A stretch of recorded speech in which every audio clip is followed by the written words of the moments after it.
رئيسل وزراء dalka Umar Cabdirashiid Cali Sharmaarke ayaa maanta waxa uu dhagax dhigay xarunta laga hagi doono diyaaradaha maraya hawada Soomaaliya taasoo aan shaqeynay muddo ka badan 22 sano waxaana sidoo kale ra'iisul wasaaruhu uu xarga ka jaray taawarka cusub ee garoonka diyaaradaha ee Aadan Cabdi oo dawladda Turkigu ay dhistay wasiirka wasaaradda gaadiidka iyo saadaasha hawada Soomaaliya Cali Axmed Jaamac Jingili oo hadal kooban ka jeediyay goobta dhagax dhiga laga sameeyay ayaa waxa uu sheegay in arrintan ay qayb ka tahay horumarka dalka uu ku talaabsanayo waxaana ballan qaadeen xaruntan la dhigi doono qalab casri ah oo loo adeegsan doono maamulka hawada Soomaaliya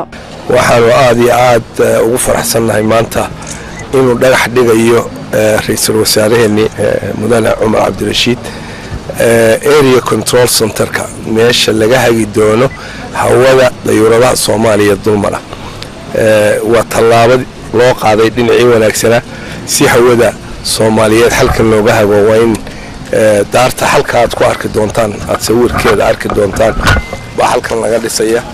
waa la qalabaynaya qalabka casriga oo qalabka ugu dambeeya ayaa la dhigaya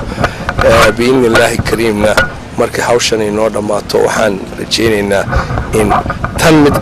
la mid ayaa waxa iyadana laga dhisi doona Hargeysa oo hadii halkan wax ka dhacaan ay hawsha meel kale la mid oo Soomaaliya ka mid waa in ay la wareegtaa hawshaas way socotaa waxaan ku faraxsanahay hawshaas oo muddo dheer socotay hadda tallaabooyinkii ugu horeeyay wax qabad runa in ay hadda ay socoto waxa la keeni doona qalab aad casri ah oo runtii lagu hago hawada dadkiina waa la diyaarinayaa muddadaas sidoo sheegay wasiirku Hargeysa waxa laga dhisi doonaa mid talamida oo yaani hadii mid hadda tan xamar wax ku dhacaan alternate u noqon doonto oo runtii waatay hawsha wada doonto ayadoo runtii farxad weyn way runtii Soomaaliya oo dhan bay ku tahay waa farxad in la tan iyo dhowr sano kadib markii ay Soomaali laga wareegay hawadeeda controlka waxa diyaaradaha kormara iyo wax lagu control oo dhan in markii ugu horeysay dib loogu soo ceshay dalka arrintan waxaan bilaabay 2009 markii uu wasaaraha markaas aan xawii guud ee qaranimada u qornay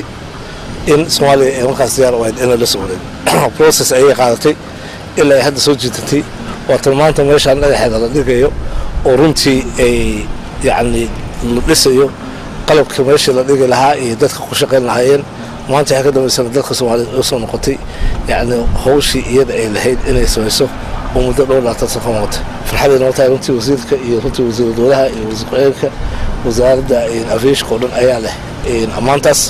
أيها رنتي ساري جهد بدنقليه إنه ماشي عن وانت دوس عشر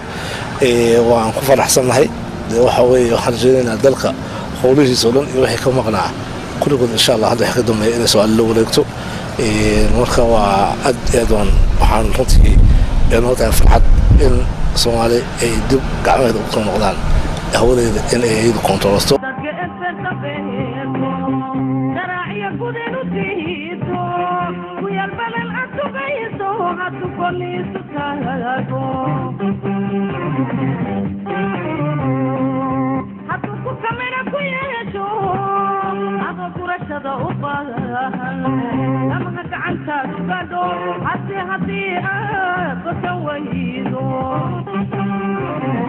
wasiirka telefishinka Home Cable weydiiyay nooca wada hadallada ay ka qayb galayaan waqti dawladda Soomaaliya ay sheegtay in magaalada Muqdisho laga hirgelinayo xarun laga hagayo hawada sare ayaa waxa uu ku jawaabay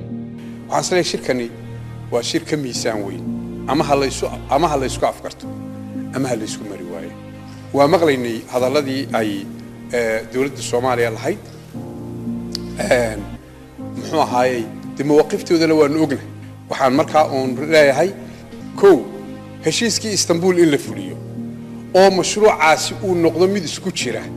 aan dawladna gacanta ugu jirin uu noqdo ad hoc mid si dusha allo guddi madax bannaan maamusho oo labada dal ka kooban mashruuca xaruntiisu laga maamulayaa ay caasimadda Soomaaliland tahay Hargeysa laba in mashruuca la qaybiyo oo Soomaaliland iyo Soomaaliya loo qaybiyo waa arrimo farsamo sida loo qaybinaya waa arrimo farsamo oo laga wada hadli doono waxaan rajo Ilaahay ka baryaynaa inaanu ku guuleysano inaanu xalino rajo weyn baanu ka qabnaa